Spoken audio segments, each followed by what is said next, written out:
नमस्कार, मैं हूं संजय भाटिया और आप देख रहे हैं लोकमत हरियाणा न्यूज। हरियाणा राज्य का झज्जर शहर एक ऐसा शहर जहां ऐतिहासिक मंदिर बने हैं, ऐतिहासिक समाधियां बनी हैं, जहां हजारों की संख्या में श्रद्धालु पहुंचते हैं और मन्नतें मांगते हैं। जब इन श्रद्धालुओं की मन्नतें पूरी हो जाती हैं तो वह दोबारा यहां पर आकर अपनी इच्छा अनुसार भेंट भी अर्पित करते हैं।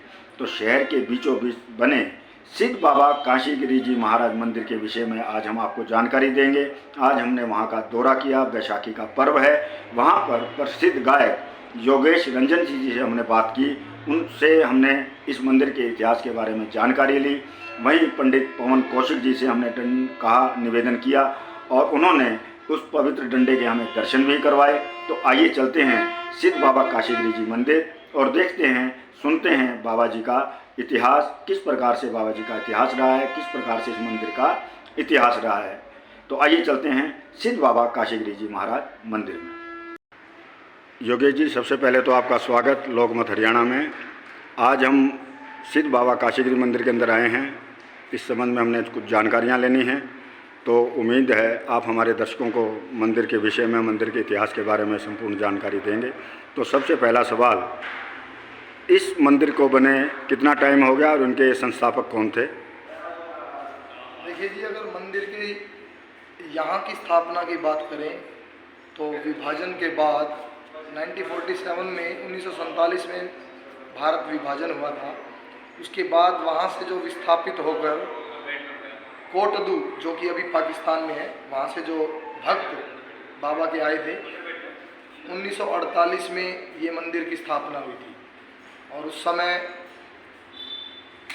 शिवराज मदान जी और विशंबर दास जी शर्मा, जो कि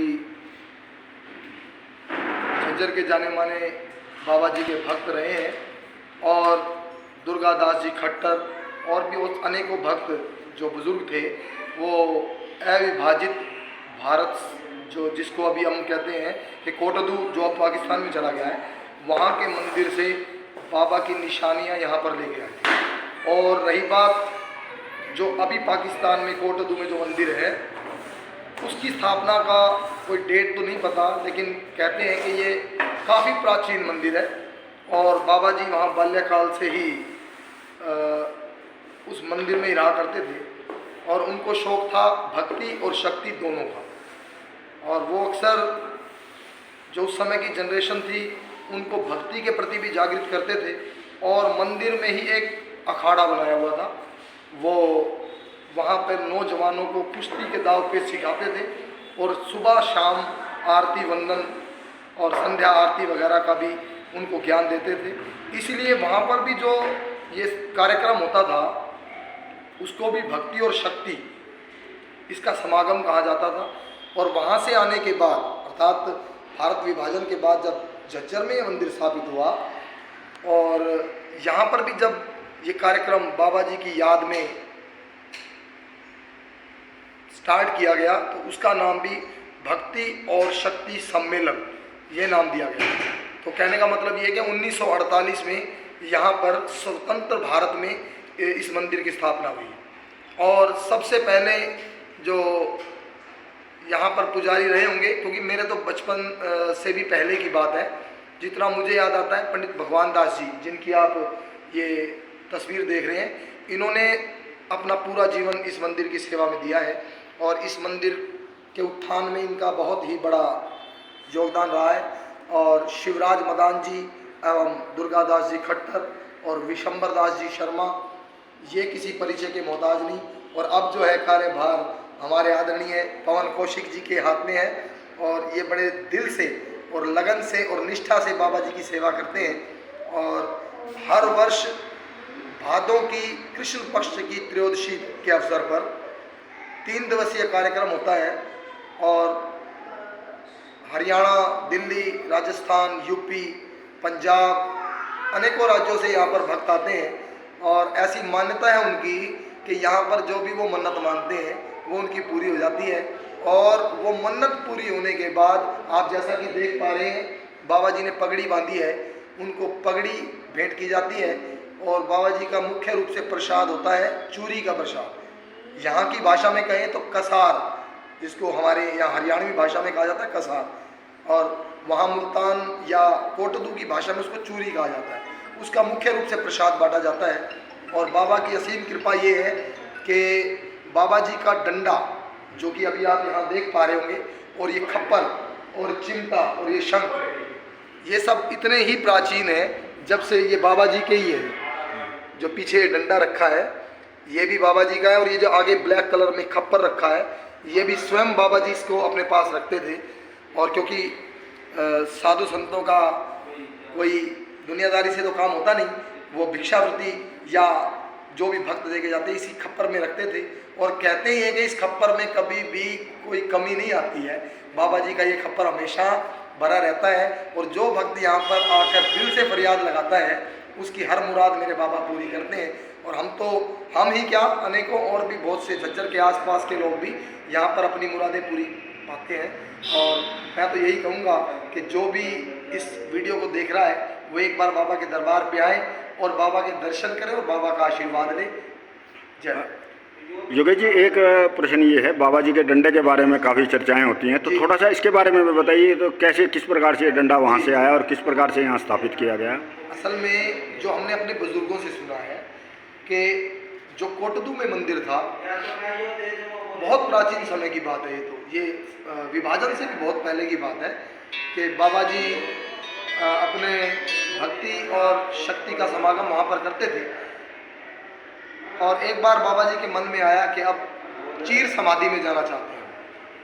सभी भक्तों को बुलाया गया और बाबा जी ने निर्देश दिया कि मैं जिंदा समाधि लेना चाहता हूँ और अब मैं इस दुनिया से अलग प्रभु चरणों में चीर समाधि में जाना चाहता हूँ। लेकिन जो गृहस्थ थे वो बाबा जी के सामने हाथ जोड़कर खड़े हो गए कि बाबा जी हम तो ये कार्य नहीं कर सकते। तो अपनी यौगिक शक्ति से बाबा जी ने एक साधुओं की टोली का आह्वान किया। वहाँ पर साधुओं की टोली आती है और बाबा जी को जिंदा समाधि देने के वो तैयार हो जाती है। और ये बात चारों ओर फैल भी गई, जैसा कि अक्सर होता है, बहुत ज़्यादा भीड़ और भक्तों की वहाँ पर लगने लगी कि बाबा जी जिंदा समाधि लेंगे। तो उस समय जो भी सरकार रही होगी, जिनका भी राज रहा होगा, उन्होंने बहुत कोशिश की कि ऐसा ना किया जाए। लेकिन बाबा जी की माया अपरंपरा है, उन साधुओं की टोली ने बाबा जी को जिंदा समाधि दी। लेकिन भक्तों को जाते जाते, क्योंकि सबकी आंखें नम थी, भक्तों ने कहा कि बाबा जी हम आपका साथ खोना नहीं चाहते हैं और आप ऐसा ना करो। लेकिन बाबा जी ने भक्तों को आश्वासन दिया कि मैं शारीरिक रूप से तो जा रहा हूँ, लेकिन जब भी कभी आंख बंद करके सच्चे दिल से मुझे याद करोगे तो मैं हमेशा आपके साथ हूँ। और बाबा जी ने ये डंडा जो आप देख रहे हैं, ये डंडा अभी तो इस पर चांदी की परत चढ़ा दी गई है, ये डंडा बिना चांदी की परत का था और ये बाबा जी ने स्वयं समाधि में रखा। और बाबा जी के एक परम शिष्य थे कंचन गिरी जी, उनको पास में बुलाया, सबके सामने ये निर्देश दिया कि आगे जो अभी बैसाखी आ रही है, जैसे कि आज बैसाखी का पर्व है, बैसाखी आ रही है, बैसाखी के दिन हम हर की पौड़ी पर आप सभी से मिलेंगे। और बाबा जी ने डंडा साथ में रखा और समाधि ले ली और जाते जाते ये कह दिया कि जब तुम हरिद्वार में आओ तो मेरा ये चिमटा भक्तों को दे दिया, कंचन गिरी जी को दिया कि चिमटा साथ ले आना और मैं आपको वहाँ पर मिलूँगा। तो भक्तों ने तैयारी की, क्योंकि पहले पैदल के रास्ते थे या कोई कहो बैलगाड़ी या ज़्यादा रेलगाड़ियों के साधन नहीं थे उस समय, बैलगाड़ी से या पैदल वो हरिद्वार पहुँचे। लेकिन बाबा जी ने भी भक्तों की परीक्षा ली और बहुत थोड़ा समय इंतज़ार कराने के बाद बाबा जी हर की पौड़ी पर प्रकट होते हैं और भक्तों को दर्शन देते हैं। और बाबा जी ने कहा कि लाओ मेरा चिमटा मुझे दे दो, और बाबा जी ने वो चिमटा ले लिया।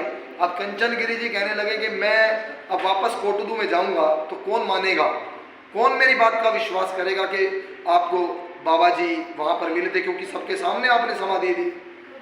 बाबा जी ने कहा कोई बात नहीं, मैंने ये डंडा जो है अपने साथ सबके सामने रखा था, ये डंडा तो सभी पहचानते हैं, ये डंडा सबको दिखा देना। और जब भी भादों की कृष्ण पक्ष की त्रयोदशी आए, दंगल यानी कि कुश्ती करवाना, बच्चों को शक्ति सिखाना और भक्तों को भक्ति भी सिखाना, अपने बच्चों को भक्ति और शक्ति दोनों का ये समागम करना है। और कंचन गिरी जी अपने जो संत भक्तों की टोली गई थी, वापस कोटदू में पहुंचते हैं और वहाँ पर डंडा देखकर बाबा जी की जयकार हो जाती है। और इस तरह से ये बाबा जी का डंडा है और इस डंडे से ही इस डंडे को ही हम बाबा जी का स्वरूप मानते हैं और इस डंडे के आशीर्वाद लेकर ही हम ये मानते हैं कि जैसे बाबा जी का हाथ हमारे सर पे।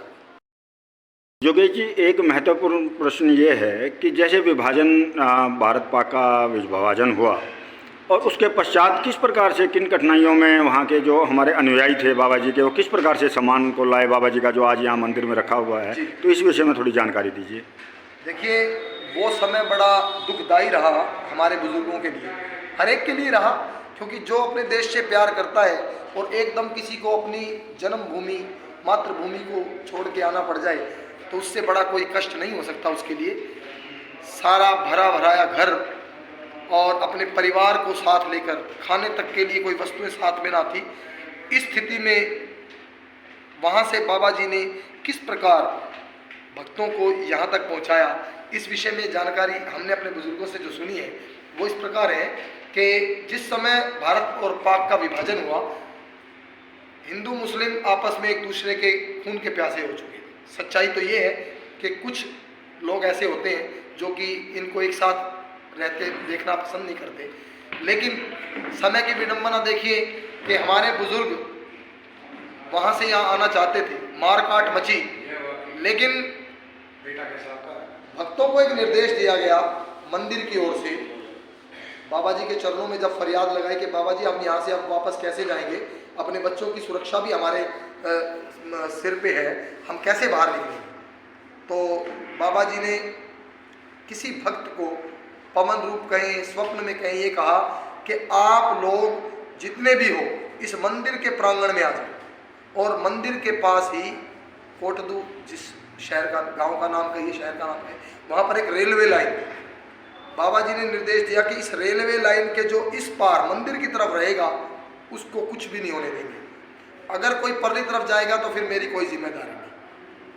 और ऐसी मान्यता है, ऐसा हमारे बुजुर्ग हमें बताते हैं कि जो भी उस रेलवे लाइन के इस पार रहा उनका बाल भी बाका नहीं, और जो रेल के परली तरफ, रेल लाइन के परली तरफ चले गए उनके बारे में हमें पता नहीं। और स्वयं वहाँ के जो लोग रहने वाले दूसरे समुदाय के, उनके कह रहे थे कि हम मारकाट करने के लिए इधर आए, लेकिन ना जाने कौन सी ऐसी शक्ति थी कि हम जैसे ही लाइन के इस पार आते, मंदिर की तरफ आते थे, हमारे नेत्रों से हमें दिखना बंद हो जाता था और एक कोई पगड़ी वाला बाबा, दाढ़ी वाला बाबा हमारी कमर पे जोर जोर से डंडे बरसा रहा है, और हम तो अपनी जान बचा के जैसे ही लाइन के पार जाते हैं हमारी आंखें ठीक हो जाती है।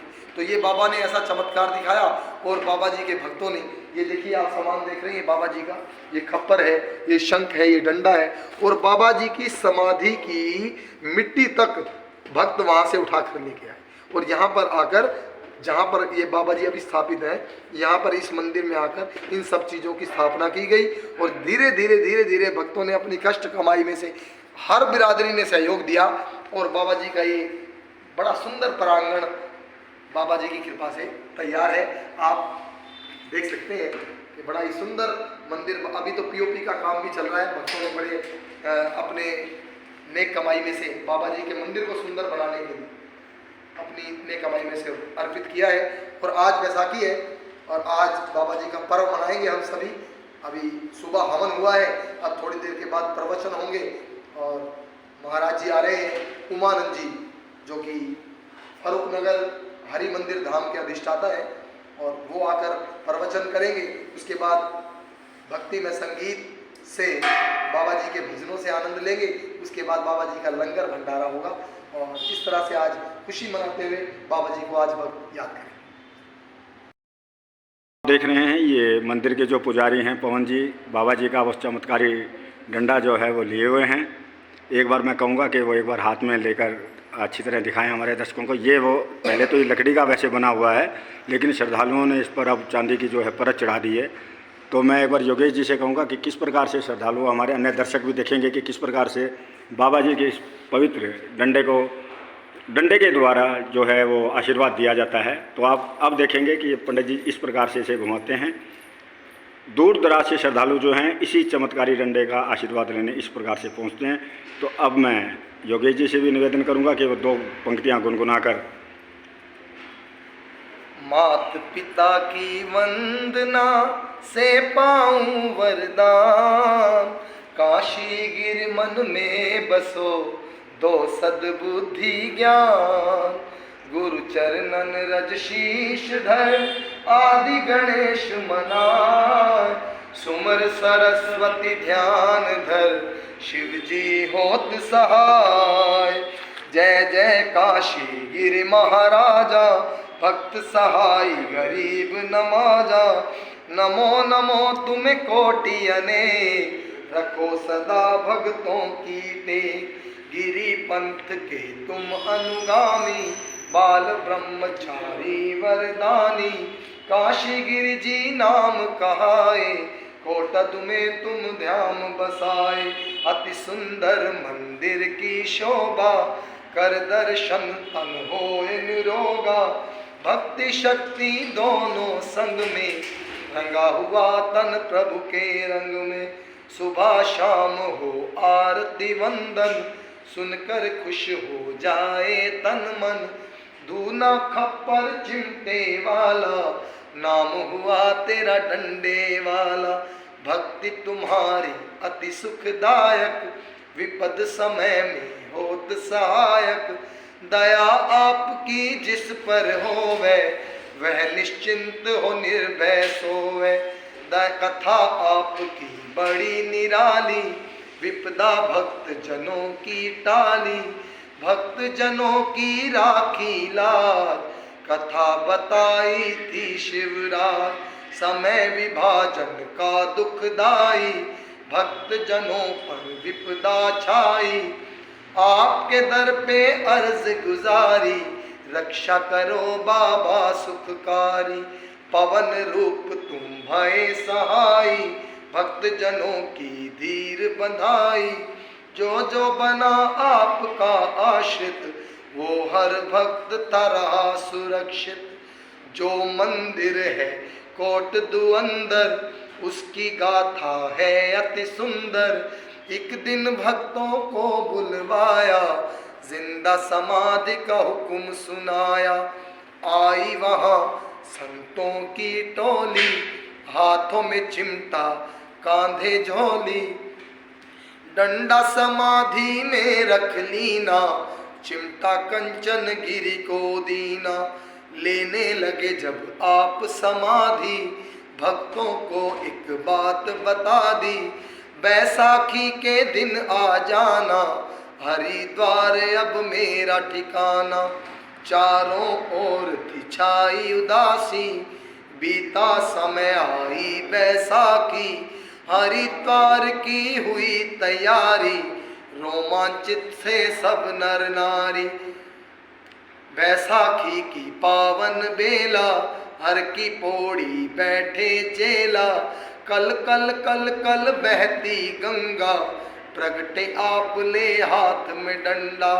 चिमटा लेकर हुक्म सुनाया, डंडा कंचन गिरी संभलाया। दिल से जब फरियाद करोगे, मुझको तुम सम्मुख पाओगे। दिवस त्रयोदशी भादो महीना, सत्संग लंगर दंगल करना। भक्ति और शक्ति का समागम होने लगा है तब से अविरल। दूर दूर से भक्त हैं आते, पगड़ी बाबा को पहनाते, डंडे का लेते आशीर्वाद, चूरी का मिलता प्रसाद।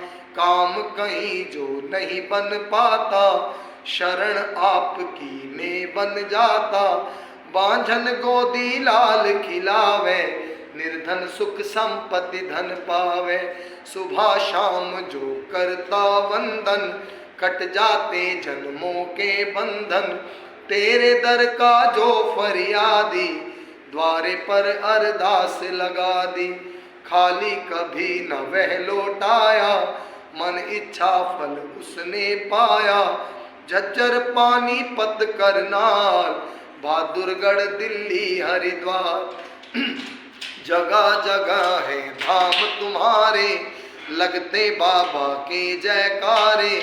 योगी भगवान दा चेला, करता याद तुम्हें हर वेला। यह चालीसा प्रेम से पढ़ो सुबह और शाम, शुद्ध आत्मा हो जाए, रुके ना कोई काम। काशी गिर जी की वंदना, करते रहो हमेश, बुद्धिवाणी निर्मल रखो, याद रखो योगेश, याद रखो योगेश। बोलिए बाबा काशीगिरी जी महाराज की। योगेश जी, अंत में बाबा काशीगिरी के और किस किस स्थान पर मंदिर बने हुए हैं? मुख्य मंदिर सबसे पहले जो बना वो झज्जर में बना, उसके पश्चात बना पानीपत में। पानीपत में भी बहुत अनुयायी हैं बाबा के। और तत्पश्चात बना झज्जर, पानीपत, उसके बाद बना दिल्ली में अपना जो ये रानी बाग में मुल्तानी मोहल्ला है, वहाँ पे लक्ष्मी नारायण मंदिर के अंदर बाबा जी की मूर्त स्थापना की गई, वहाँ भी बहुत भक्त हैं। और उसके बाद करनाल में मंदिर है बाबा जी का, प्रेम मंदिर के पास, प्रेम नगर के पास। और अब मेरे ख्याल से 5 या 10 साल पहले ही बहादुरगढ़ में भी किला मोहल्ला में बाबा जी का पावन मंदिर बना है। ये बाबा जी के धाम है। योगेश जी, आपका बड़ा बड़ा धन्यवाद जो हमें आज आपने सिद्ध बाबा काशीगिरी जी के बारे में बताया। आपका बहुत बहुत धन्यवाद।